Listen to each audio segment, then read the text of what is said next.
Police agencies in Western New York have been getting extra training to deal with mass demonstrations. Last July, in a story you saw only on News 4, we went behind the scenes with a special Buffalo police team that launched last year. Tonight, News 4's Callan Gray got an update on what officers have learned since then and how they work with other law enforcement to keep you safe. She joins us live from the newsroom. Callan? Well, Alina, if you have been at a major rally in Buffalo over the past year, you may have seen Buffalo police officers with extra gear. Helmets, armor, or shields even. They're part of the emergency response team, and the department tells me they've learned one of the most effective tactics to prevent violence is keeping communication open. Move back! Move back!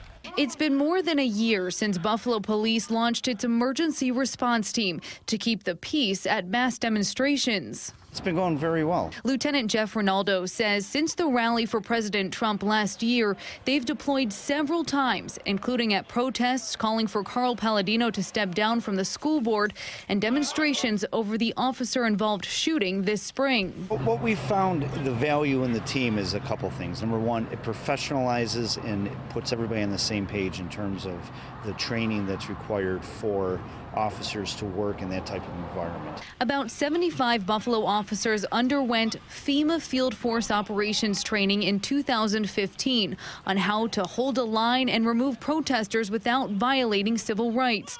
Lieutenant Rinaldo says one of the most important de-escalation tactics they've learned in the field this year is keeping communication open with the groups demonstrating. In areas where you see that these things get confrontational, there's either a lack of communication or the protesters don't respect the training that the police department has.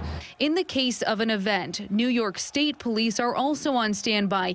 Every trooper is trained for riot control, and a certain percentage get extra training for a mobile unit that responds statewide. If there is a scheduled protest or a scheduled event, we make sure that we are equipped and working with the law enforcement agencies surrounding that area or maybe patrol in that area. We will be notified by them and we will work hand in hand. Trooper O'Callahan, who you just heard from, says troopers have training pretty often, and over the years, as violence has broken out at demonstrations across the country, they've changed their tactics based on what has or hasn't worked in other states. Reporting in the newsroom, Callan Gray, News 4.